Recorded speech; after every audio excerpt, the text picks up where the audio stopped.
We're building not one, but two of BMW's most forgotten DTM cars. Now you're probably thinking of the golden years of DTM where manufacturers were lighting money on fire just to gain a tenth of a second. Now, in the grand history of DTM, the E46 seems to be a mostly forgotten chapter, but there's a twist. There was, in fact, an E46 DTM. It just wasn't in Germany. This is the DTCC, the Dutch Touring Car Championship.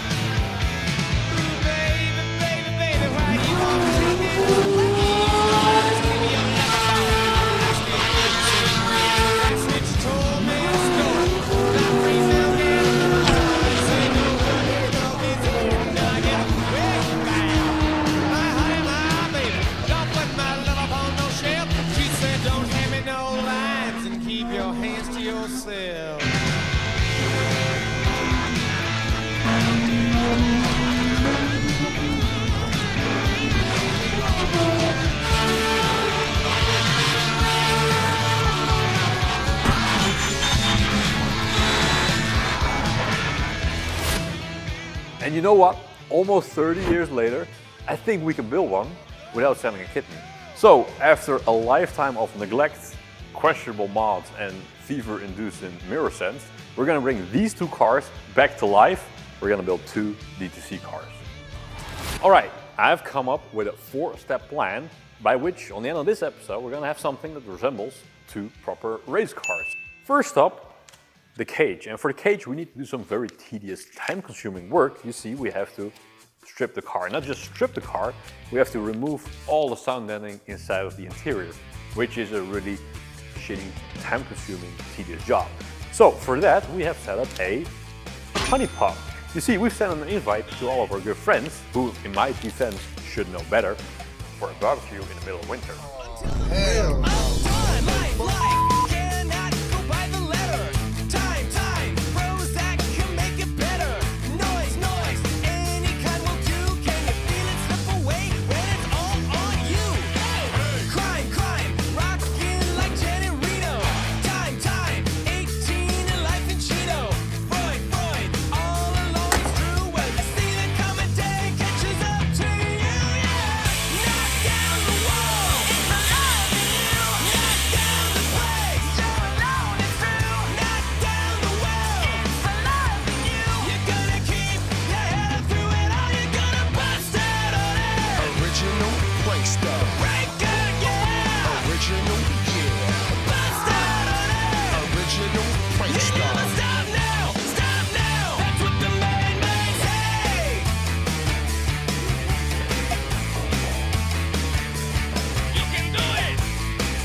It smells like damn, tag team the double header.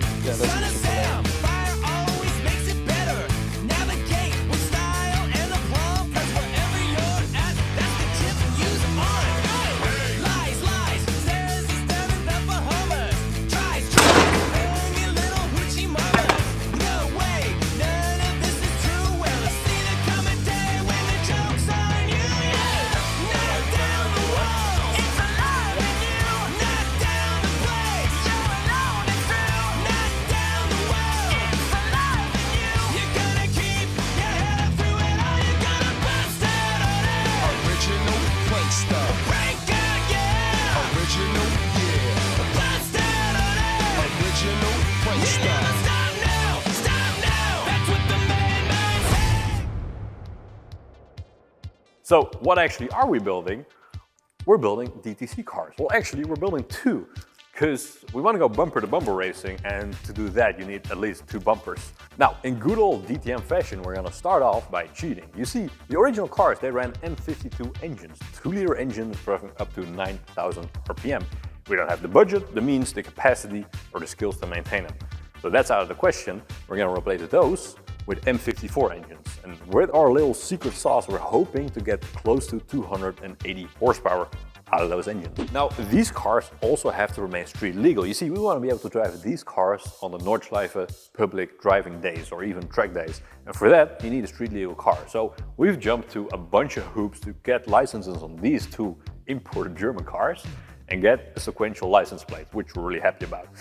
Now, since these are going to be proper race cars, we need to have them FIA certified, meaning an FIA regulated cage.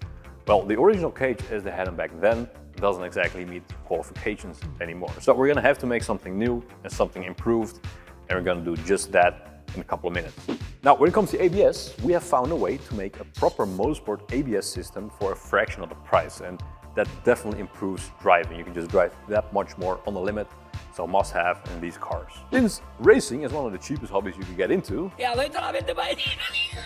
I figured we're gonna make a build that's really price performance based. So we're gonna be tracking every expenditure we make and really carefully consider what we put on the car, make sure we really move forward with it and it's not just for aesthetic purposes, small exemptions there, and really make the difference on the car. So we're gonna be tracking everything online for you guys. You can follow along in the spreadsheet. Now, when it comes to pricing, we managed to find two prime examples. When you meet your Tinder date in real life and she only showed photos of her face.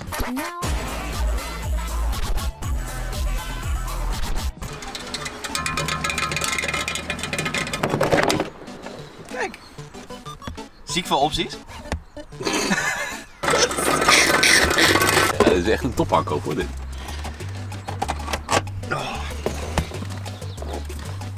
Oh, moeten we Ayla niet vergeten. Jij hebt het, Nel? Ja, dit is hem hoor. Dit is hem.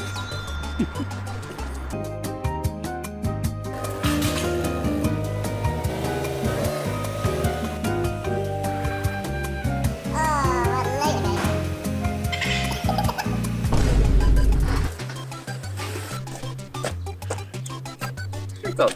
Kijk dat. Perfect. What's more to want than this? It's better than mine. Back to basics. Surely, spending a fortune building a car and then starting out with the cheapest base you can find isn't going to cause any problems later on. Yeah, back to the plan. So that's the general idea. We'll get into more nitpicky stuff later on, and there's plenty of details I'm probably forgetting because we're doing this late. So we're going to move on to the... Almost forgot the most important part. You see, our technology lab around here has been working on a new concept. You see, we're going to be installing a device in the car on track in the race or track day, which is going to take data from the leading driver, the faster driver. It's then going to go into the cloud wirelessly. It's going to get converted, and it's then going to get back sent into the car, transformed into.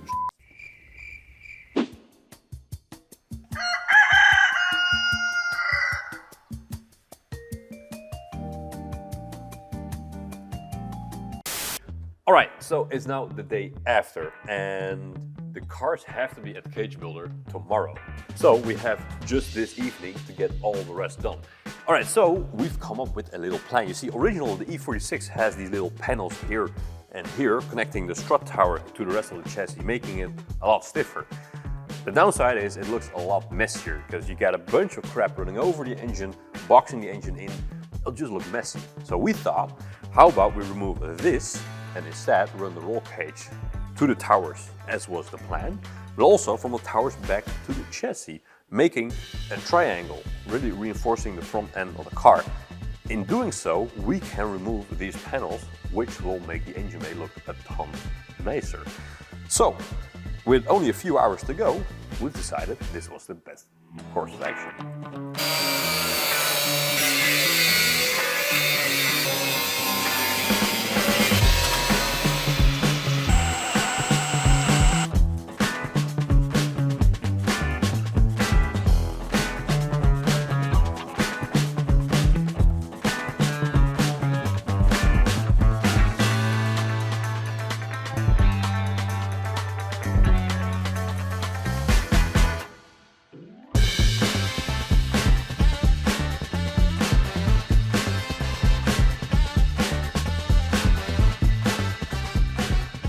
We finished, not quite, we're adequately progressed with removing the sound deadening on the interior to the point where we can safely delegate further torture to our future selves. So we're gonna bring away the cars to the roll cage, mostly because we don't have any other choice. We need to get them delivered tonight. So we've just finished up most of the tidy bits of cleaning. We're gonna bring the cars away and then we'll get into the details of what cage is going into these cars, because we get some pretty naughty ideas. Goed zo, joh.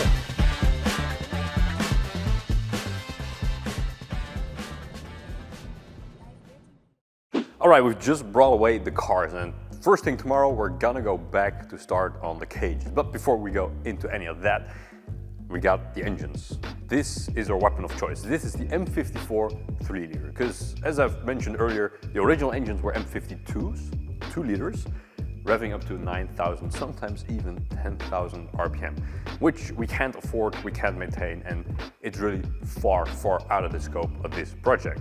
So we opted for something budget. And even though I'm a really big fan of the S54, and it would in fact sound great in these cars, it's just not a real option. Now, normally these engines cost anywhere from 1,500 to 2,000 euros. But what if I told you I found a marketplace where these cost just half?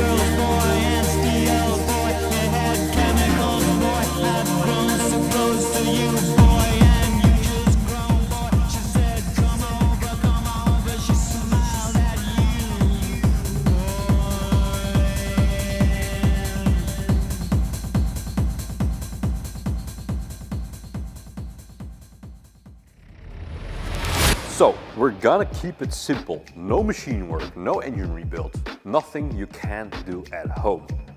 And if the engine blows, well, that's why we have 4. Now, to get to that 280 horsepower, the same power level as the original cars, it would mean increasing the stock engine atmospherically with 50 horsepower, which isn't an easy task, but I think we'll be able to manage. You see, we're gonna run the stock ECU, we're gonna do all the programming ourselves, we're gonna run a custom intake on which I'll get into more detail later, because we're not quite done with all the carbon stuff just yet. Exhaust side, we got some trick upper sleeves, cheap tricks, same for the power auxiliary stuff. Gonna do some tricks there as well, and we're gonna take you through the entire process of doing this yourself. All right, that's enough engine talk for now. Let's have a look at the cars.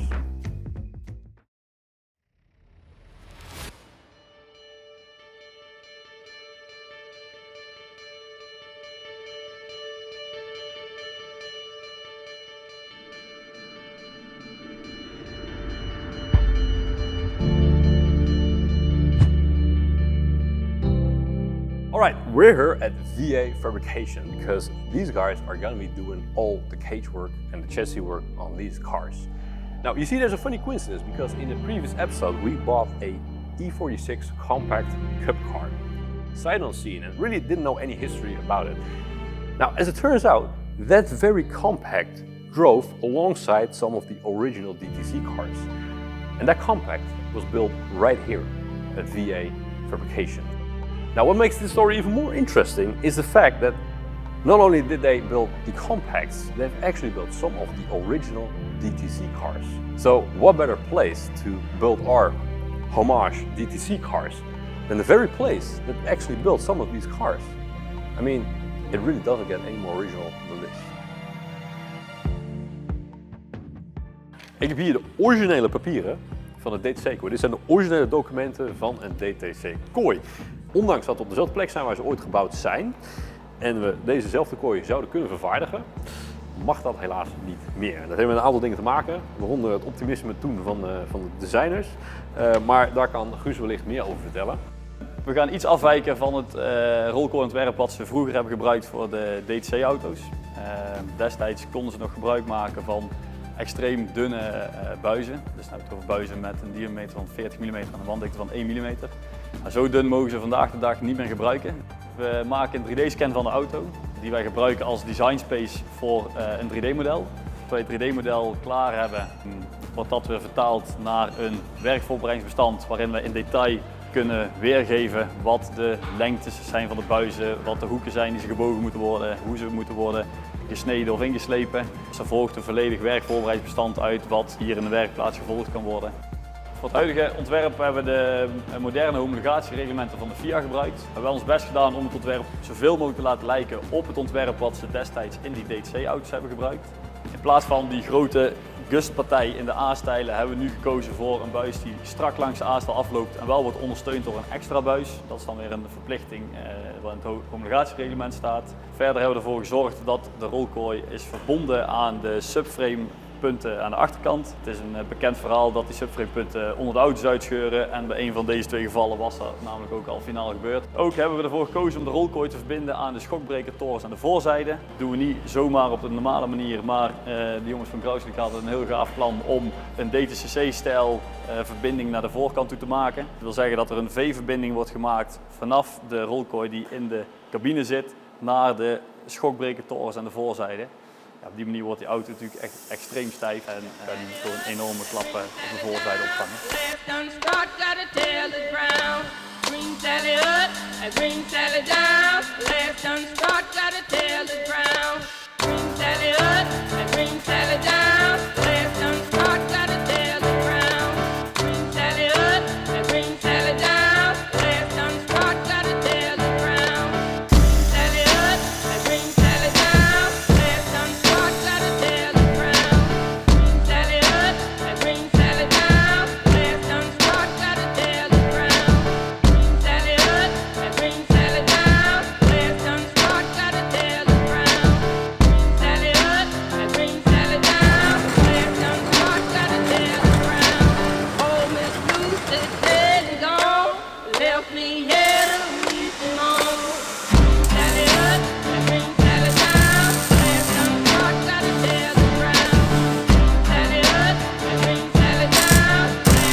Alright, we just picked up the cars this morning and things kind of spiraled out of control a bit, like I think they call it scope creep. Let me just walk you through. We're equally responsible, okay? Don't put this on me. There's actually more things to come which you're solely responsible for. Oh my god. Anyway, let me just walk you through what exactly we've done here and what it is that's escalated. And we're gonna start out right here at the front struts, because the initial plan was just for a single tube here. but I'm counting 1, 2, 3, 4 tubes on each side. So, but let me elaborate. You see, the rear of the car has 4 tubes running to the subframe, which we'll get to in a second. The front only has 1. It doesn't quite make any sense to me. You see, you steer with the front. It's one of the most crucial areas of the car, so why not make sure this is really reinforced? So instead of this crap running over the engine, you just got a nice exposed engine, possibly other bits and pieces that are very shiny. So obviously we didn't go for the classical BMW 8-pillar double gusset thingy that it's just blocking the view, it's a pain in the ass to make, and it's simply not allowed anymore, so why bother? In the interior we obviously have this massive X, including the harness bars, which unfortunately didn't align exactly in the center, which I'm incredibly disappointed about. One of the things I'm really happy with is how all of the bars that go through the rear bulkhead have been neatly finished off, so there's not a massive gaping hole. Okay, let's say that. It's just normal. Just don't make it weird. We will be closing this up again, simply because of the catch tank we're going to place in the trunk. It needs to be in a separate fire compartment. Now obviously we'll also have an X-brace in the door, which is needed. Although most modern cages have 2 bended tubes, but it doesn't quite fit the era of the car, so we just simply opted for the classical X-brace together with closed gussets, because the open ones give a bunch of crap. Now other than that, it's a pretty simple cage. But it's for safety, it's for safety. And on that note, thank you very much for watching, and I'll see you guys next week. Month, year.